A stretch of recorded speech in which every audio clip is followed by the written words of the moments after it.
Welcome to the Chief Strategy Officer Podcast, a collaborative space for the architects of corporate success, the Chief Strategy Officers.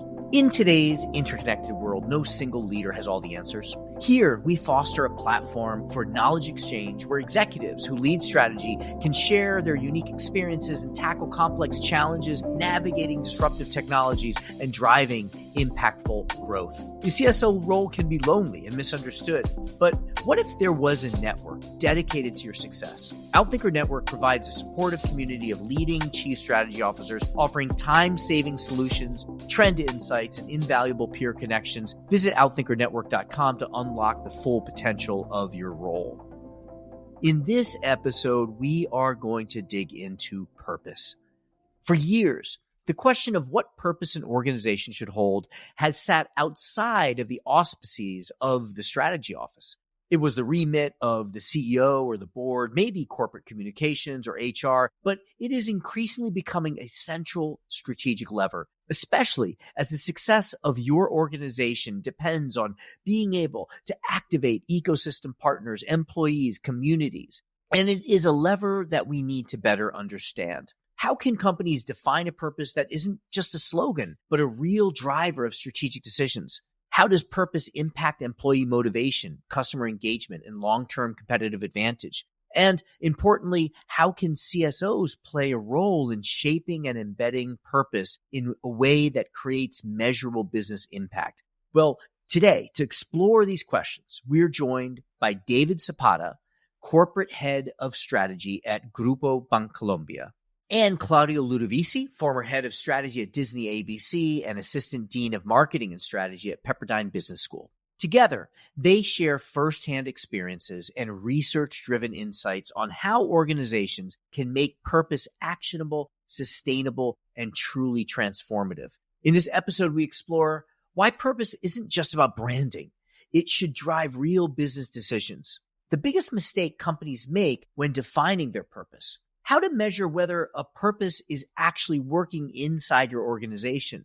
The evolving role of AI in shaping personalized and scalable purpose-driven strategies. Insights and a step-by-step approach for crafting a purpose that aligns with strategy and capabilities for your organizations. Whether you are refining your company's purpose or just starting to explore its role in strategy, this episode is packed with insights to help you take a more structured and impactful approach. David, Claudio, thank you so much for being here with us.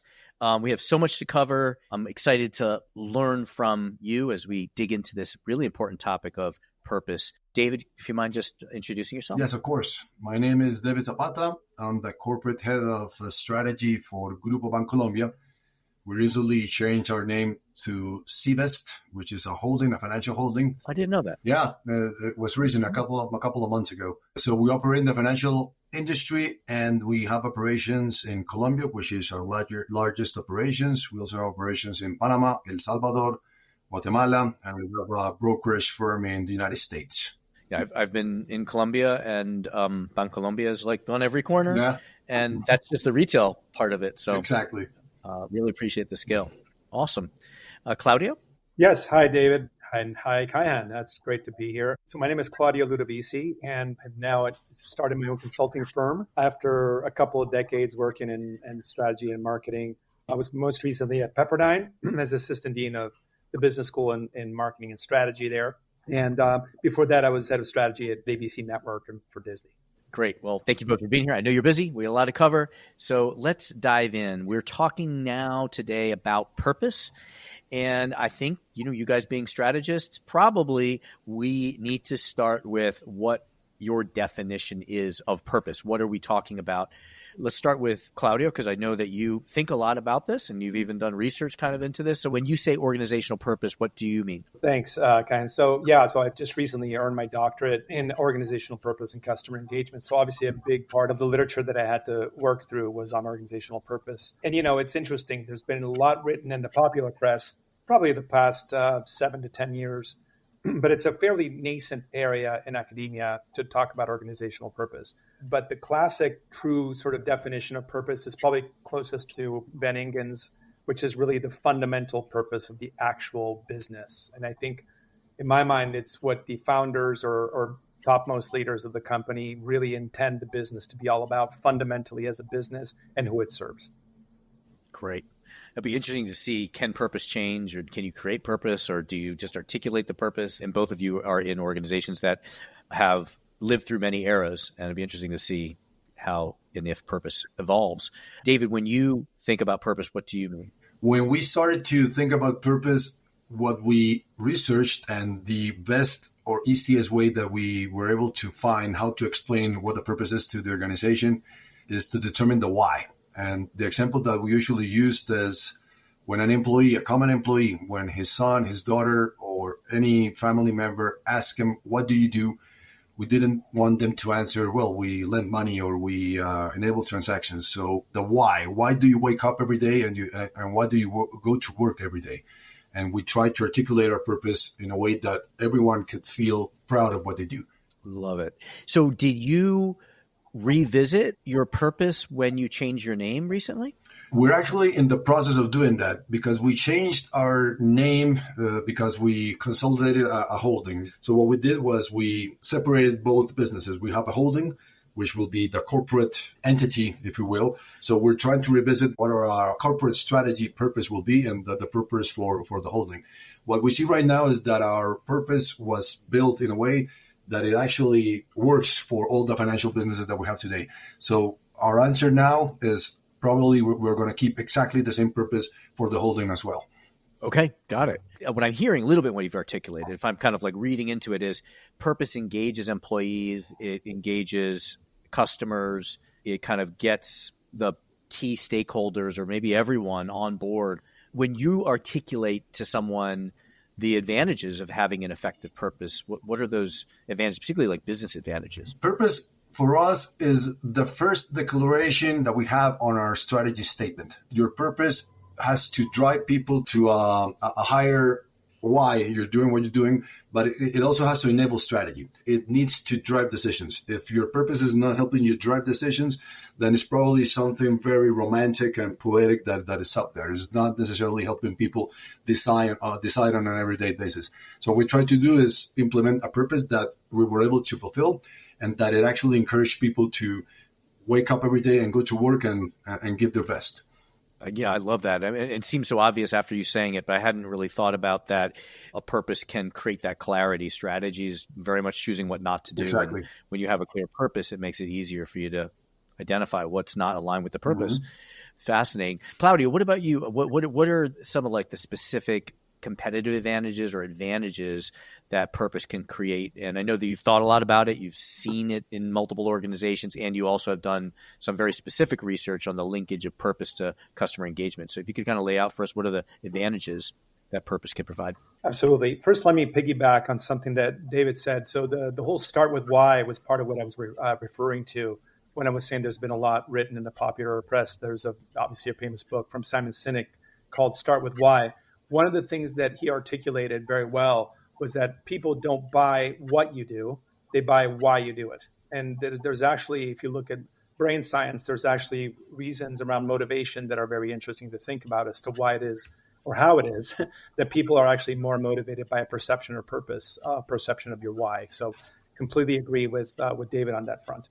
With regard to the definition or the double click into what purpose truly is, I would say it's really interesting to look at how it's perceived by individuals. And there are three elements. There's actually four internally, three externally that I've ended up grounding in. The four are internally would be guidance, the guidance of the company, the inspiration, how inspirational it is, the contribution to the world, and also authenticity, I think, is a very important part of it.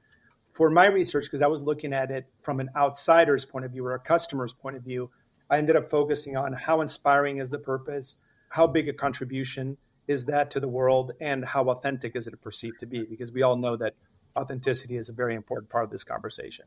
In terms of these specific advantages, I would say there has been a lot that's been written already and work that had been done already on the internal benefits of purpose. Most of the science is really around two things. One is how purpose impacts innovation inside a company and how purpose also can impact employee engagement. And I think those are fascinating things and definitely turbochargers for the organization. My personal interest as a strategist and as a marketer was really in the outside perception. And then I ended up looking at real companies like Google and Amazon and Netflix and et cetera, and did a bunch of research there. And it turns out that if a company is perceived to be high purpose, that you have advantages that have to do with in customer engagement, social engagement, word of mouth, personal engagement in the brand, and those sorts of things. A couple of areas that were particularly interesting to me because of where we happen to be in our times. One is the ability of purpose to gather personal information on your customers, right? So there's a mediator of trust there. And then there's also some support that in my research to show that trust drives customer engagement, the ability to gather personal data, and last but not least, the ability to engage customers with artificial intelligence. Now, why is that super interesting to me? Because personalization of the purpose really matters. And that relevance really matters. So if the purpose of your company is relevant to a particular segment or relevant to a particular consumer, you may find that if you're talking, for example, in a banking sense, to someone who's going to school for the first time versus someone who's working on retirement versus someone who's starting a family, there's great ways of personalizing what you do and your why for those people, right? And so the problem is, as a marketer, we all know that doing versionizing is expensive and can be a little bit of a pain. And so I'm really interested in the use cases of AI that allow us to personalize most effectively and efficiently to get the purpose to really connect with that audience. Fascinating. Yeah. I want to save time to really dig into that because that AI can allow us to better understand customers, to personalize that content and combine small pieces of content and really create you can almost have, I can imagine customers having very different senses of what the company's purpose is, and employees as well. But David, when you were thinking about, and it looks like you looked at, do we change our purpose as we reorganize, and you decided that the purpose fit, what were the metrics or the factors that you were thinking about that you would use to measure or at least indicate that the purpose is effective or not? Yeah. So what we did on the beginning and the way that we tried to build our purpose was to try and find an intersection between three things. And actually, Claudio mentioned them, and I was really happy to hear Claudio mention them because those were exactly the variables that we used. We first tried to find something that motivated employees. The second one was, what does society need? What is important for people out there, and how can we make an impact on society? And the third one was what the bank is actually good at, what the bank can deliver. So if you bring those three together, then you have something that you can actually work on and you can do on your day-to-day basis so that you can deliver your purpose to society, actually. So we want to be a very good bank for our customers and for other stakeholders. But we actually want to balance our activity with how we can help society be better. So when we build our winning aspiration, what needs to happen in the near future, next 3 to 5 years, in order for us to say that we did a very good job? What will make us real proud? So we define three very specific ways that we can deliver our purpose within our society, and then we build KPIs. And the easiest and fastest way that we were able to define those is, okay, so the bank, what is our main business? Well, we take money from customers that need to save their money, and we find customers that need capital, and then we give them loans. So the best or easiest way that we can find in order for us to develop our purpose was to try and measure the amount of money that we're going out in those three avenues. And now we've been developing those because we don't only want to lend money, we also need to do other things. And we also included, for example, the liquid assets in our asset management funds that we manage for customers. What percentage of those funds are actually within ESG parameters, our own position within a bank, how much money are we actually managing that are within those ESGs, how many loans are we getting from multilateral corporations that are related to ESG parameters. We've been evolving. So my recommendation here would be to try to build a purpose that is actually actionable for the company, and start with the most common sense or the most basic thing that you can do, and start measuring from there. Once the ball gets rolling, I'm very positive that other avenues will start to show up, and then you can start to go into different avenues that you also want to measure. I love that. That bringing in what are we good at, what are our capabilities, and what business we're in. It raises a question for me that we haven't talking about. So I don't know, what your thoughts would be. But in a way, you guys have had it fairly easy in that the overlap between what the world needs, what your customers care about, what you're good at, that Venn diagram has space. If you are helping people save money and you're helping people invest, that's great. If you are educating people at Pepperdine, and ABC Disney has strong purpose around creating these moments and these connections, right? I was at a conference and there was a guy talking, and he worked for a company that just basically sold soda water, sugar water, right? And he was talking about purpose. Or another client that wanted me to give a talk, and what they do is they sell tobacco products. There's certain industries where that Venn diagram, it's pretty thin. If there's any thoughts on what a company in that kind of situation does? That's a really interesting question. Our core business, as you mentioned, is so wide that we could choose from many different avenues that will actually help society. So wondering about a company that has those negative impacts is kind of a tough one. That is something that they need to really think about. So helping society, for me, will be one of those variables. Probably for another company that doesn't do anything good for society, probably that's not going to be a dimension that they're going to put in the equation. Yeah, it might be just maybe it's a fundamental question. What business are we in, and what business should we be in? Yeah. Any thoughts, Claudio? Yeah, there's an expression in the entertainment industry which is called putting lipstick on a pig. It's often used by marketers when they have to market a bad movie. There's some storytelling to be tapped on there. Now, I will start with this. I am fascinated by the extent to which, with the new transparency brought by information, the internet and social media brings some issues, as we all know as well. But there's some good things, which is a little bit more transparency about what's really going on with the company. And you can't fake purpose, right? You really can't. I believe that businesses that are where that Venn diagram exists between a truly genuine purpose and profit. Personally, that's where I want to be working. I can't speak to industries that don't care about that. I hope that those industries are going to go away.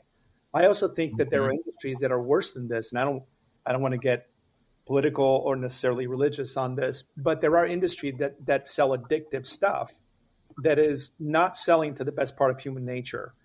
And, I think we all have to make choices at the end of the day as to know where to go to work. Unfortunately, there's always going to be stuff where the purpose, is completely disconnected from making money. And there are people that just want to focus on things that make money without any regard to the impact on human beings, impact on the environment, impact on society, or any of those things. There is actually, if you look at it from a classic economic sense, a very conservative economic way of thinking, there's actually kind of a little bit of a backlash into ESG as almost like an imposition on the corporation. And it's thinking more in a sort of classic economic sense that, worrying about ESG is actually inappropriate because that's not really what the corporation should be thinking about. The point that I was trying to bring up is like, hey, ESG initiatives are good. Even if you take a bad business that starts spending some money towards something that's good for the environment, I have no problem with. I think that's great, right? But that's not what organizational purpose is. Organizational purpose should not be mistaken with bolt-on initiatives that are good or bad, depending on the way you think about it. Organizational purpose is the fundamental why, truly what the business is meant to do. And like I said, I'm hoping that with what we're all doing, that we highlight the benefits, the economic benefits of having a purpose, because that's good for everybody. And to really work at that intersection of the diagram, because that both is a genuine way, a genuine economically sound way to make money and make profit and also do a good thing. Some people trying to quantify that with long-term goodwill, but whether you try to quantify that or not, that's a good thing. So that's kind of where I'm coming from. And building on Claudio's, and I'm very sorry, Kayan, because he mentioned something that was very important for us. We are a bank and we have shareholders and we need to deliver economic profit. So we need to balance our banking operation with how are we delivering that to society. And that balance, I think, is what brings a nice equation or a nice ways of doing business. If you want to do your banking operation in a way that you want to do, try to make it that in a way that you're doing good for society. And that was the balance that we tried to bring for our organizational purpose. In order for us to become and still be a good bank, it wouldn't be such a good idea for us to make a purpose, which will in turn in 5 to 10 years make us go bankrupt because we wouldn't exist, so we wouldn't be able to deliver well-being for society. So we need to balance those two things. Be a good bank, but do good for society. Yes. I mean, and I guess it doesn't always have to be a balance. I could imagine, like there could be a reconciliation. We think about, we had Ajay Banga, the former CEO of MasterCard, now the president of the World Bank, on our podcast, and he talked about stock price $25 when he joined, stock price $350 when he left. Right? He said the market opportunity was replacing cash, but the social benefits of replacing cash were multifold. And so he was able to like kind of align the purpose, both the financial and the social purpose. I guess that's sort of, see if that Venn diagram is thick or really overlaps the most. Which kind of raised the question, do you think that the purpose of purpose has changed? Because I think if we were having this conversation 30 years ago, or I gave this talk once, Jack Welch was speaking, his kind of mindset was, he said, you got to fill the cart. And then if the cart's full, then you can start giving stuff away, but you got to first fill the cart. There's sort of like a perspective of, we got to make money and then we can. But it seems like that's changed. Would you say that it's changed? Yeah, that's absolutely part of the evolution of the thinking of economics, right? It's just that you go from classic economics to behavioral economics to where we are now. And again, let's get real, guys. This is not talking from the cheap seats, right? Both David and I are operators. We've operated businesses and been in the trenches for 30 years. So this isn't like me sitting up in some academic perch. The vast majority of my life has been in major corporations. So I completely understand the competitive nature of business, right? What we're all really starting to focus on is to say, in order to be competitive, you've got to drive your employees to the next level. In order to be competitive today, maybe you need to be smarter about how you're doing advertising. So you're not, is there a better way to create a relationship with a customer at scale that is grounded in purpose rather than leasing eyeballs through paid media? This is the thing. How do you translate purpose, right, into either revenue benefits or cost avoidance or expense reduction benefits? That is the business of business people. So the purpose of purpose for us is to roll up our sleeves and understand that business is a force for good. It's always been. It's a force for employment. It's a force for healthcare for families. It's, for stability in a government and stability in judge, all those things. Those are good things. It's just that human nature sometimes goes awry, greed takes over, and things can go the wrong way, just like they do in a family, by the way. So there's nothing wrong with business, nothing wrong with capitalism per se. It's that we've got to think about how do we make this system work to the betterment of everybody. And that's genuinely what we do from the top down. And that's why culture is so important. The new paradigms of leadership, like 5D leadership, et cetera, are about everybody being a leader in the organization. And, the kind of leader that is successful in 2024 is not the kind of leader that was successful in the 80s. I can tell you, having just come away from managing a team of millennials in my 50s was a completely different than the way I was managed in my 30s, right, from my bosses. So I guess what I'm trying to say is, we have to think harder than that. We can make business a science that takes us down to, okay, great, purpose is great. How does being at that intersection of profit and purpose provide an economic advantage? That's what we need to nail. Right. Not a trade-off, an advantage, right? There's so much there. Why is the change now? Why do we want that overlap? It sounds to me, David, like you guys took the time to look at what that overlap is, and you went through a thoughtful process to assess it, analyze it, cascade it down. Could you just kind of walk us through your approach? Yeah, our approach started with the CEO. He asked us and he gave us a task. I want to build a corporate purpose that will be a driving force for employees, for shareholders, for stakeholders, that can actually make us or help us make better decisions within the bank. So I want our strategy to start with a purpose. So we said, okay, challenge accepted, and we started to think about how we're going to do this. So we decided on a bottom-up approach. So we went out to the different parts of the corporation, and then by different parts, we are looking at, as I told you guys, in 4 different countries. So we set up different kinds of workshops with managers, with different levels, employees in the organization. And we were able to have interaction with more than 8,000 employees in the organization. Whether it was asking them to write a post-it and put it in a wall, to having very well-designed workshops where we, for a morning or or something like that, had a conversation with them and tried to figure out what was important for them, what society needed, and what the bank was good at. So within those 8,000 interactions with different employees and different parts of the organization in different countries, we were able to come up with different propositions of what our purpose was supposed to be. Then we took those to the top management team with the CEO and the top management team. And when we started to pitch our purpose, some of them wanted a particular thing to be included, another one wanted another thing. So they weren't buying the idea of what we were bringing. And it was a happy coincidence that a few weeks later, the executive team with some members of the middle management team were going on a workshop where we were talking about the future.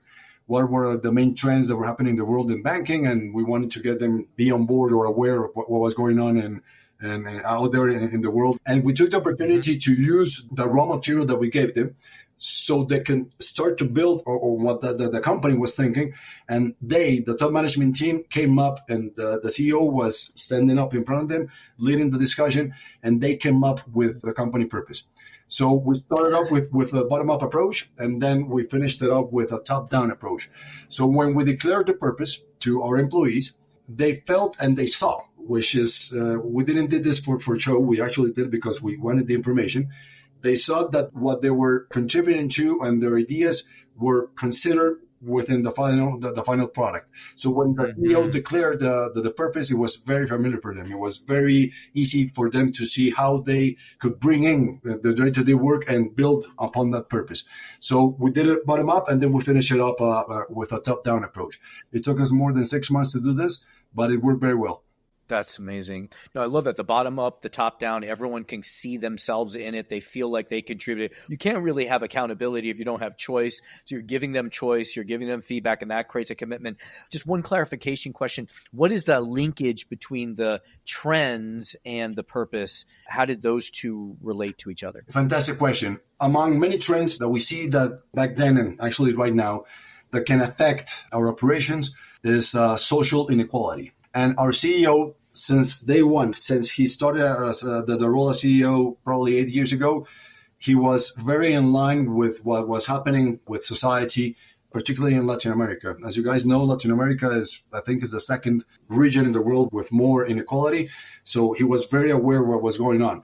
And one of those trends, and when they were studying that trend, it actually hit very hard on Latin America. And within those months that they were on this workshop, social riots or social unrest started to blow up in Latin America. So we have intense and very actually violent manifestations here in Colombia, then in El Salvador, then in Guatemala. Some started to erupt in Panama. So it was very evident that is something that the bank needed to consider. Our social responsibility as a bank, as a connector between two sides of the market, people that have money, people that need money. We need to do something. And our core business is modeled and is actually built to do something. So this is something that we need, that we actually have the capacity to work on. So that was one of the main points in the whole conversation we were building around purpose. I love that process, and I see it took 6 months, but in hindsight, so carefully put together, maybe a little bit of hindsight versus foresight, but it worked. Claudio, what are your thoughts on what an effective process might be? Yeah, so I think purpose is what we should ground the strategy process in on each of the key steps. So I know, Kaihan, you've got a purpose called Outthinker. I used it at ABC. Yes. So let me just mention those 6 pieces that I think of. Purpose gives us a lens on current reality and the misery or the needs of the people that we really need to serve. So it gives us, I think, a lens on the current trends and the current issues of the business with regard to our customers and people we're serving. It also can give us, therefore, a grounding of the kind of future we want to create. The whole purpose of doing future-based strategy is that to come up with disruptive ideas and come up with things that are more future-driven than driven from the current business. And so our purpose can actually guide us in thinking about what it is that we want to create as a future together, what we're inspired to create together, because that everybody's got to show up in the morning and do something. Why not do something that's worth value, right? It could also really help select the winning narratives that we want to employ, because frankly, there are some narratives that we're okay, if we want to be around our purpose, that we're okay employing. Some narratives maybe we're not okay employing given the kind of company we want to be, right?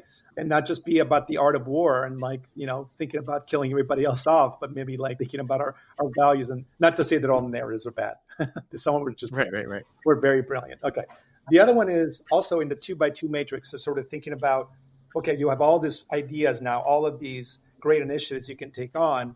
I think purpose can be a guiding light in thinking about how you want to create a portfolio up in the 2x2 matrix, given by the two axes of value to the business and complexity to implement, right? So some things may be complex to implement, but people are fired up to do it because they think they're very motivated to do it.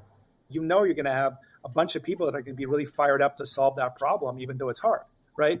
And on the other side, there may be value X to the business, but the fact that it really means a lot and you're going to be serving a strategic segment with that purpose brings it up the value axis. And so I think it can start to shift your portfolio of in the 2x2 matrix of kind of how you want to organize your initiatives as well. I love that.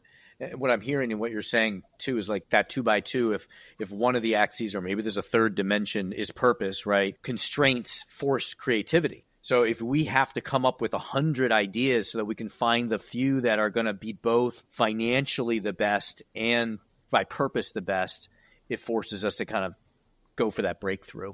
Each comment that you guys offer opens up 3 more questions, and we don't have time for all the questions. We're reaching the top of our time with you. I'm just going to ask each of you just to leave us with what your key insight is or suggestion is or piece of advice is. I'm walking away with the realization that purpose can seem like a tug of war between profit and purpose, but it forces us to think bigger and think differently. And the answer that comes out of that is more likely to have long-term sustainable advantages. So in the long term, it's better to reconcile them. That's kind of what I'm left with. David, what would you suggest for our listeners? I would suggest that the purpose that your corporation is going to pursue, is going to follow, is something that you're going to be able to deliver. Is something that is really near to your core, something that you do, something that it's possible for you to action. If this is something that you can do, it will be very easy for you to actually drive. So purpose needs to be actionable.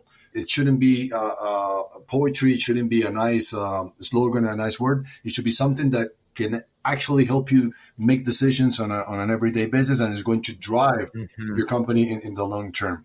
And in order for that to happen, it needs to have buy-in, especially from the CEO and from its management team. And if you build it bottom up, then you will have the whole corporation with a purpose that binds them, that they believe in, that they will wake up every day and they will be proud to be working in your company. I love it. Love it. Thank you. And Claudio, what do you want to leave us with? So yeah, one of the things that's important is purpose is really front and center for business leaders and CEOs. In 2019, the Business Roundtable, which is an association of 200 CEOs of companies from all sectors in the U.S. economy, announced a new statement of purpose of a corporation.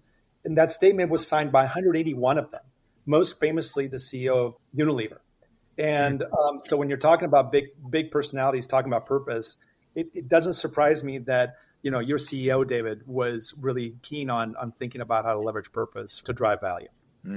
And he means it, which is something really cool. What he says and the way that he believes and lives actually by purpose. He is a purpose persona per se. When you see him talking, he believes it, and I think that's really important. That's awesome.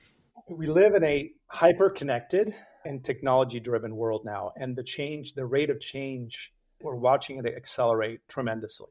We have therefore a choice to either lean back and let bad actors deal with AI and get attacked with technology, or we can lean into AI or lean into predictive modeling or machine learning and really do things that are transformative to the business and the way we serve our customers.